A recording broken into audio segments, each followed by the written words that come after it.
After I installed the new macOS, my $2,500 MacBook Pro basically became a very, very overpriced paperweight. What's going on, guys? My name is Zak Kincaid. I'm a musician and creative entrepreneur, and today we are talking about macOS Big Turd. Yes, you heard that right, Big Turd. If you're new to the channel, I make videos all about growing your artistry, whether it's the music you make, the steps that you take, or the tools to create. I cover it here on this channel. So if you want to see more videos like that, please go ahead and subscribe now. Over 98% of you guys aren't subscribed to my channel, even though you keep coming back and watching my content. I make content not only for myself, but I make it to help other people. And the more people who subscribe to me, the more people that this is going to get to. So please, go ahead and subscribe now. I will wait. For fuck's sake, just subscribe so I don't have to do shit like that anymore. All right, now, into the story. Last year, I released a video all about how macOS Catalina destroyed my MacBook Pro by making it basically unusable when it came to the apps I needed to use. You guys seem to like that video, so I said, you know what? I have a backup of my computer.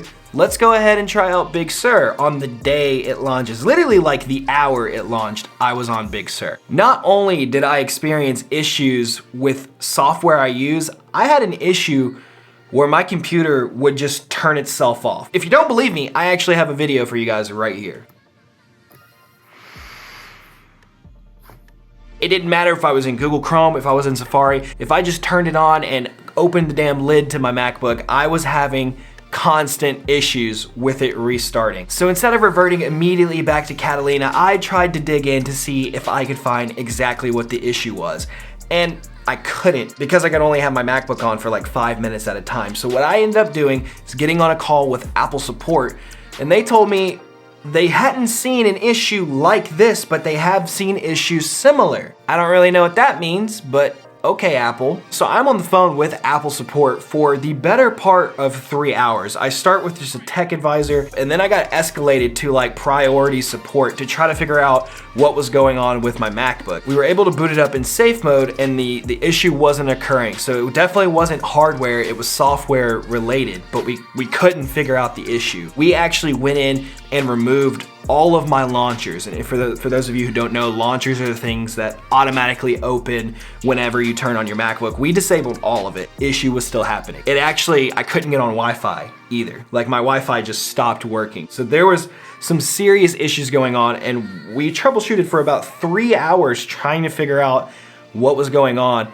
before we found the issue. And the issue was really, really strange. We had to boot up in macOS recovery and go into my hard drive and repair every single state of my hard drive. Basically, all of my files became partially unlinked. They were there, but you couldn't access them. You were having applications trying to launch and they didn't know where to go. So imagine you have point A, point B, you launch your application, it runs to point B, you're going. Well, it was like you launch the application and there's a fucking crater in the middle of the path and it just couldn't get there. So it was just like, I'm done.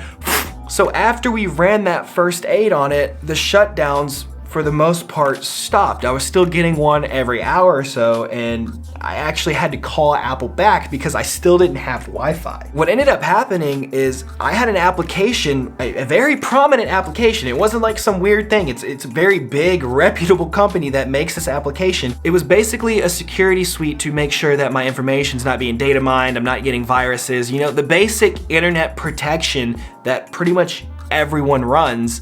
Well, for some reason, macOS Big Sur just was like, I'm not gonna talk to you. And so you had this application trying to protect my internet without Big Sur allowing it to see the internet, so the application was just like, okay, we're not getting on the internet at all anymore. And it's stuff like that that's just stupid, Apple. I get it, for technology to progress, there has to be innovations, and not everyone is going to like them. But simple stuff like making sure the apps already running on a computer are compatible with the next OS. It wasn't like Catalina, where we all kind of knew we were gonna end up with issues with Catalina based on, you know, the bit architecture changing.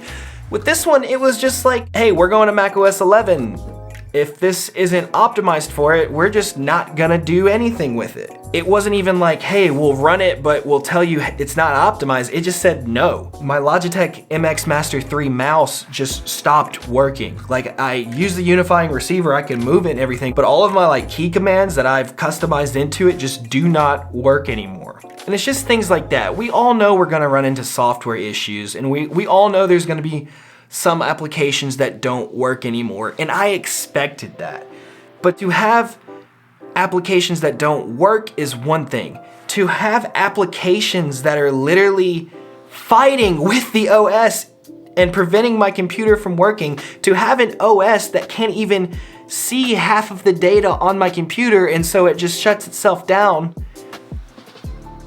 why would you release that? Now, since I've been on Big Sur, I'm still on it, as you can see behind me. I've actually went through a couple iterations of Big Sur now, and for the most part, the issues have seemed to chill out, but I also already went through and made all of those changes. For someone coming from Catalina, or God forbid, someone coming from an older OS because they got a new MacBook, what's the deal, man? Like, stop my applications from working. That's cool. You should still be able to freaking see there's an application there. I'm not blaming Apple for this. I have to take some blame because I did choose, unlike last time, I did choose to update to the new OS. I knew there were gonna be issues. That happens whenever you invest in anything that is new technology-wise. There are gonna be bugs, there are gonna be quirks that need to be ironed out. But this just seems like a little too much. If you are someone looking to go to Big Sur, I will just say, it's a great operating system. It's kind of like turning my MacBook into an overpriced iPad Pro, which